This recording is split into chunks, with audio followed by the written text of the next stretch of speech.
Yes, you I have. tell me just A little bit about before? it? Yeah. Sure, yeah. Yeah. Your food choices and how That all came about. that changed your life.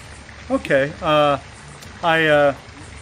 Dave and Judith Whiting, I teach people how to drive a truck, and Dave and Judith Whiting came into my truck to learn how to drive, and I weighed about 430 pounds, right around there, and they told me that they knew of a diet. I told them I was dying, and I could feel it, and I'd lived my life. I had 2 kids, you know, and I pretty much lived life, and so I was just kind of waiting to check out, you know what I'm saying?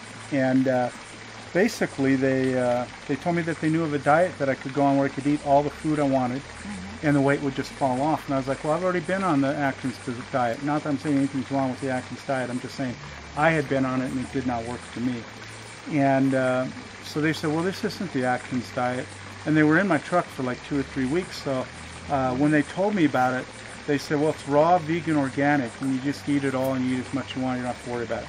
So, well, how many calories do you count? You don't count calories. Well, you know, how often do I have to get on a scale? You don't have to get on a scale. It was just on and on with this stuff. And it's just like, it can't possibly be this simple that a 430-pound man could just lose all this weight.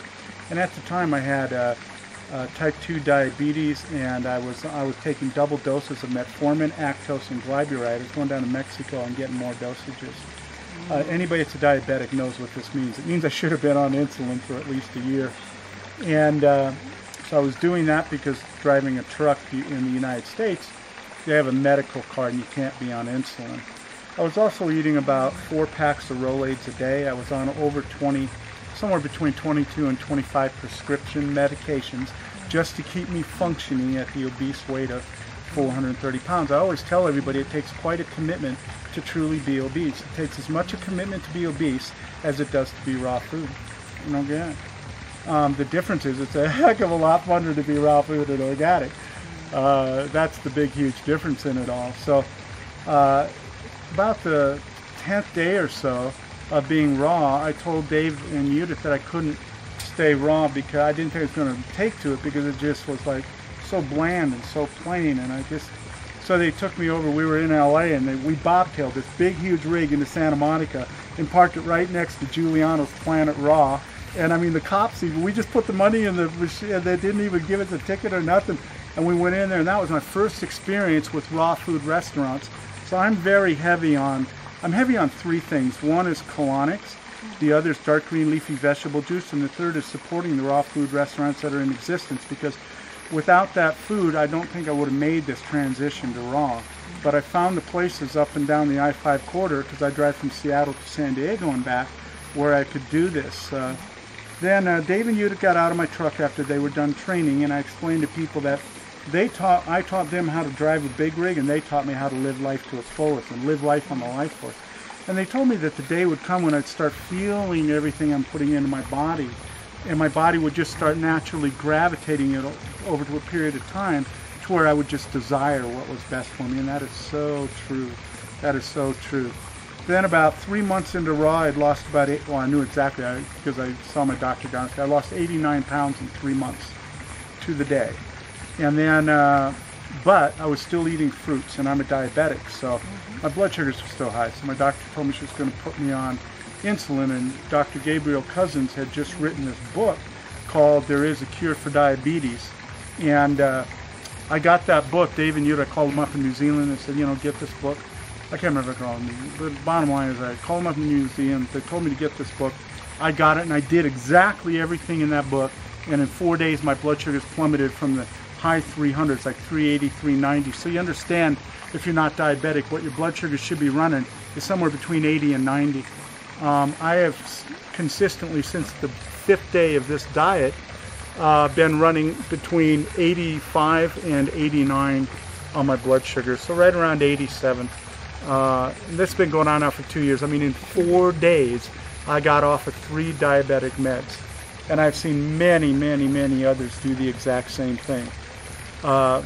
So then I progressed along, and you know, after about 2 years, I lost a little over 2 years. I lost about 230 pounds. That's amazing. Yeah, I have not been on diabetic medicines since 4 days. My kidneys were leaking proteins. My left kidney had a slight infection if I got this part right. I got to double check everything with my doctor. But the bottom line is, I do know my kidneys were leaking massive amounts of protein in my blood system. And my first doctor told me that I was going to end up on a kidney dialysis machine. And he told me that there was no way to reverse this. And in 11 months, I no longer, and I go in for testing every 90 days, I do not even have trace elements of protein in my blood system, not even trace. In 11 months, something that I was told by a doctor was incurable, irreversible, 11 months on raw food and dark green leafy vegetable juicing.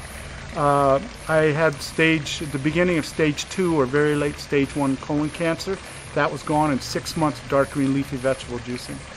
At least, I would say, 40 to 50% of my diet is juicing.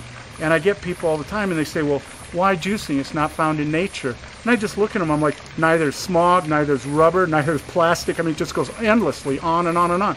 Neither is Teflon. You can find mercury in nature, but you're not usually exposed to it. You know, you don't have these heavy metals, these toxins that are pouring down from us from rain because it pollutes up in the clouds and then it comes down and pours to us. I don't know if anybody's really aware of this, but the Inuit Indians that live in one of the remotest part of the world, their mothers now have massive amounts of mercury in their breast milk, and they were told to continue feeding the babies and not try and do anything about it. I don't understand that part of it, but it turns out that in the airflow in the skies, all this mercury goes up in the clouds from the developed nations, and then it dumps right on them in this little area, and it's so tragic, you know. And I'm just looking at all this, I'm just going, humankind has never had to deal with any of this. So I think juicing, even though it's not found in nature, it's where we have to be.